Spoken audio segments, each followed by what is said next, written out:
నారాయణపట్నం పరిధిలో ఉన్న Loyola school ముందు ధర్నాకు పూనుకోవడం జరిగింది. ఎందుకంటే లయోలా స్కూల్ ప్రిన్సిపల్ విద్యార్థుల పట్ల అసభ్యంగా ప్రవర్తించి అత్యాచార పథకానికి ప్రయత్నించినటువంటి పరిస్థితి నెలకొన్నది.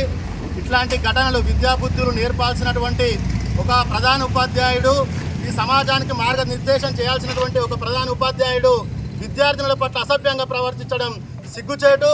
నేటికి ఇప్పటి 2 రోజులు గడుస్తున్నా ఇప్పటికీ ఇక్కడ ఉన్నటువంటి ఎంఈఓ కానీ డిఈఓ కానీ స్పందించకపోవడం దుర్మార్గం అని చెప్పేసి ఎస్ఎఫ్ఐగా తెలియజేస్తూ ఉన్నాం.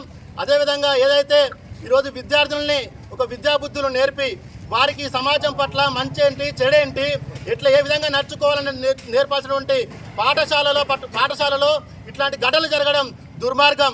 అదేవిధంగా పత్రికా ప్రకటనలో చూసాం, ఇప్పటికే ఇంతకుముందు కూడా ఇలాంటి ఘటనలు జరిగాయి. అయినా జరిగినటువంటి ఘటనల పట్ల ఇప్పటి వరకు ప్రభుత్వం ఏం చేసింది? ఎంఈఓ కావచ్చు, డిఈఓ కావచ్చు, కలెక్టర్ కావచ్చు, ప్రభుత్వం కానీ ఏం చేశాయని చెప్పేసి ఈరోజు ప్రశ్నిస్తూ ఉన్నాం.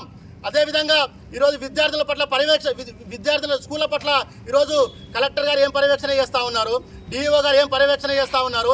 ఈరోజు ప్రైవేటు పాఠశాలలు అంటే ఈరోజు కోకొల్లలుగా ఉన్నాయి.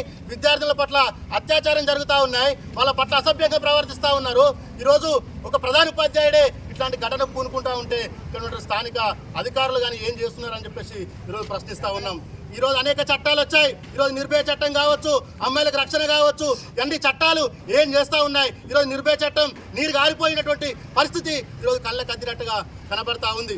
కాబట్టి ఈరోజు అమ్మాయిలకు పాఠశాలలో ఉన్న అమ్మాయిలకు ప్రత్యేక చట్టం తీసుకురావాలి, వాళ్ళకి రక్షణ కల్పించాలి. ఈరోజు ఏదైతే ప్రధాన పోక్సో చట్టం వానిపైన బుక్ చేయడమే కాదు, ఆ యొక్క స్కూల్ యొక్క గుర్తింపును రద్దు చేయాలంటున్నాం.